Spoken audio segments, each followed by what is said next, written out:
Hello दोस्तों, welcome to चापड़ीज। मैं अशोक एक बार फिर आपका मेरे चैनल में स्वागत करता हूं।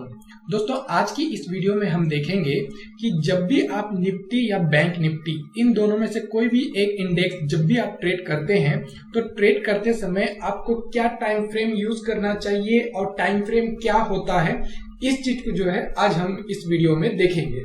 ठीक है, तो दोस्तों ये जो है बैंक निफ्टी का फ्यूचर का चार्ट है और ये अपस्टॉक्स प्रो सॉफ्टवेयर है।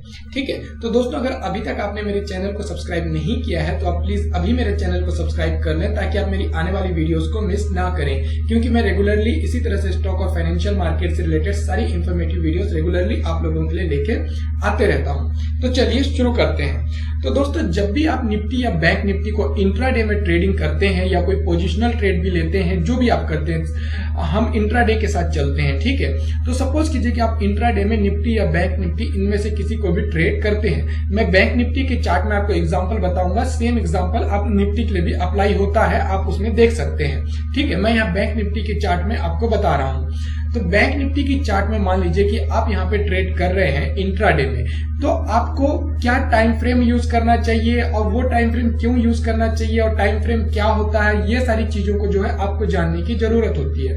तो टाइम फ्रेम क्या होता है दोस्तों, जैसे मान लीजिए कि आपने 1 मिनट का टाइम फ्रेम चूज किया हुआ है कैंडल्स के लिए, तो 1 मिनट के टाइम फ्रेम का ये मतलब होता है कि जो 1 मिनट का वो जो टाइम होगा, मान लीजिए कि 10 बजा है तो 10:01 तक ये जो 1 मिनट है, उस 1 मिनट में वो कैंडल जितना मूव करेगा वो उस 1 मिनट का उसका टाइम फ्रेम होगा। जैसे अभी ये बैंक निफ्टी का चार्ट है, ठीक है, यहाँ पे मैंने ये 1 मिनट टाइम फ्रेम सिलेक्ट किया हुआ है। तो अगर हम यहाँ पे कोई भी कैंडल को लें, मान लीजिए कि ये सबसे टॉप वाला जो ग्रीन कैंडल है, ये वाला कैंडल को हम लेते हैं, तो देखिए 1 मिनट में ये कैंडल में कितना मूवमेंट आया था। ये टॉप पे गया था 21,585 तक और ये डाउन साइड आया था, ये आपका 21,569 था।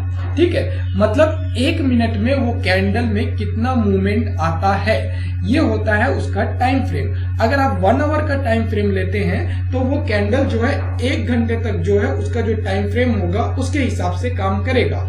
जैसे मान लीजिए कि अभी मैं इसको 1 मिनट से बदल के 1 आवर टाइम फ्रेम कर देता हूँ, तो इस सिचुएशन में क्या होगा कि अब जो है ये एक कैंडल जो है ये 1 घंटे का है, मतलब पिछले 1 घंटे में मार्केट में क्या हुआ वो एक कैंडल आपको बताएगा कि मार्केट में कितना अपसाइड मूवमेंट आया, कितना डाउनसाइड मूवमेंट आया और कहां पे वो कैंडल स्टार्ट हुआ था उसका प्राइस और कहां पे वो कैंडल का प्राइस क्लोज हुआ था। ये सारी चीजें जो है वो 1 आवर का कैंडल आपको बताएगा। अगर आप 1 मिनट का टाइम फ्रेम चूज करते हैं तो फिर जो है आपका जो कैंडल होगा वो 1 मिनट का होगा और जैसे ही 1 मिनट खत्म हो जाता है आपका दूसरा कैंडल स्टार्ट हो जाएगा। फिर जैसे 1 मिनट और खत्म होता है आपका तीसरा कैंडल स्टार्ट हो जाएगा। मतलब जैसे आपने 1 मिनट का कैंडल टाइम फ्रेम लिया है तो हर 1 मिनट के बाद नए नए कैंडल आपके वहां पे ओपन होते जाएंगे। और अगर आपने 1 आवर का टाइम फ्रेम लिया है तो उस सिचुएशन में क्या होगा कि हर 1 घंटे के बाद एक नया कैंडल स्टार्ट होता जाएगा। तो इस टाइप से ये टाइम फ्रेम होता है। अब जितने भी टाइम का टाइम फ्रेम लेंगे कैंडल में, उतने टाइम में जो है आपका नया कैंडल स्टार्ट होगा।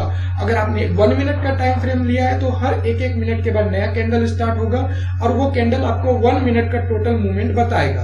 अगर आपने 1 आवर का टाइम फ्रेम लिया है तो हर 1 घंटे के बाद नया कैंडल स्टार्ट होगा और वो एक कैंडल आपको पिछले 1 घंटे का पूरा उसका मूवमेंट बताएगा। तो ये होता है टाइम फ्रेम। ठीक है, अब अगर हम देखें कि जब भी आप निफ्टी और बैंक निफ्टी को ट्रेड कर रहे हो तो आपको क्या टाइम फ्रेम यूज करना चाहिए। मुझे बहुत सारे मैसेजेस आए और काफी कमेंट्स आए कि हमें कौन सा टाइम फ्रेम यूज करना चाहिए। तो ठीक है, इस डाउट को क्लियर करने के लिए अब मैं आपको यहाँ पे थोड़ा डिटेल में बताता हूँ। तो जब भी आप निफ्टी और बैंक निफ्टी को इंट्राडे में ट्रेड करें तो सबसे पहले जो है आप उसका 1 आवर का टाइम फ्रेम सेलेक्ट करें। तो 1 आवर के टाइम फ्रेम में क्या होता है, आपको जो है एक ओवरऑल पिक्चर मिल जाता है कि इसका ओवरऑल ट्रेंड क्या चल रहा है, कहां पे इसके सपोर्ट लेवल है, कहां पे इसके रेजिस्टेंस लेवल है। ये आपको 1 आवर के चार्ट में ज्यादा अच्छे से पता चलता है। ये होती है पहली चीज। अब दूसरी चीज ये कि 1 आवर के चार्ट में जो सपोर्ट और रेजिस्टेंस लेवल्स बनते हैं उनके जो है उनकी एक्यूरेसी थोड़ी ज्यादा रहती है। मतलब जैसे कि आपने मान लीजिए कि 1 मिनट का एक चार्ट लिया है और 1 मिनट के चार्ट में मान लीजिए कि कहीं पे एक जगह सपोर्ट या रेजिस्टेंस बता रहा है, तो वो सपोर्ट और रेजिस्टेंस के टूटने के चांसेस ज्यादा रहते हैं क्योंकि वो 1 मिनट उसका टाइम फ्रेम बहुत कम होता है। पर जब आप 1 आवर के टाइम फ्रेम में आप देखते हैं कि कहीं पे सपोर्ट और रेजिस्टेंस बना हुआ है, तो उस सपोर्ट और रेजिस्टेंस के जो है वर्क करने के चांसेस बहुत ज्यादा रहते हैं और उस सपोर्ट और रेजिस्टेंस लेवल से जो है मार्केट के जो है टर्न होने के चांसेस बहुत ज्यादा रहते हैं। और दूसरी चीज ये कि 1 मिनट के चार्ट में आपको जो है पूरा एक मतलब पिछले कुछ घंटों का जो है आपको समझ में आ जाएगा कि क्या ट्रेंड है, मगर ओवरऑल ट्रेंड जानने के लिए आपको 1 आवर का जो टाइम फ्रेम है वो लेना चाहिए, क्योंकि उससे जो है एक जो क्लियर जो ट्रेंड होता है मार्केट का, वो डाउन है या अप है, वो ज्यादा अच्छे से समझ में आता है। ठीक है, अब जैसे हमने देखा कि इस चार्ट में मैंने यहाँ पे फिलहाल जो है 1 आवर का टाइम फ्रेम जो है अप्लाई किया हुआ है। अब 1 आवर के टाइम फ्रेम में मुझे यहाँ पे समझ में आ रहा है कि इसने हाई बनाया है 21,720।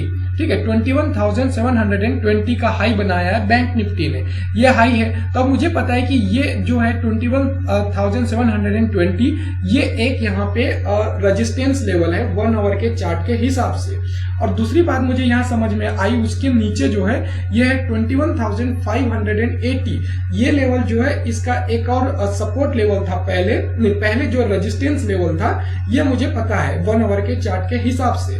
ठीक है, तो आपको जो है क्या करना है कि 1 आवर चार्ट के हिसाब से आपको जहां जहां पे सपोर्ट लेवल्स, जहां जहां पे रेजिस्टेंस लेवल आपको मिलते हैं, उन सारे लेवल्स को पहले आपको जो है अंडरलाइन कर लेना है, ताकि आपको पता लग जाए कि इस लेवल से जो है बैंक निफ्टी का जो प्राइस है वो अपसाइड में गया था, इस लेवल से जो है रेजिस्टेंस लेके उसका प्राइस डाउन साइड आया था। और उन जो लेवल्स होते हैं उनको जो है आपको अपने दिमाग में रखना है। उसके बाद फिर आप क्या कर सकते हैं कि आप 1 मिनट के टाइम फ्रेम में जाइए और 1 मिनट का टाइम फ्रेम देखिए, और उसके बाद जब आप 1 मिनट का टाइम फ्रेम देखेंगे तो उसको फिर जो है आप आपके 1 आवर का जो टाइम फ्रेम है उसके साथ मैच कीजिए कि फिलहाल जो 1 मिनट के टाइम फ्रेम में जहां पे बैंक निफ्टी सपोर्ट या रेजिस्टेंस ले रहा है, क्या सेम उसी लेवल पे 1 आवर पे भी सपोर्ट या रेजिस्टेंस ले रहा है, या 1 आवर के चार्ट में वो सपोर्ट और रेजिस्टेंस के बीच में आ रहा है। अब जैसे एग्जांपल के लिए देखिए 1 मिनट का ये जो टाइम फ्रेम है, इसमें फिलहाल जो है बैंक निफ्टी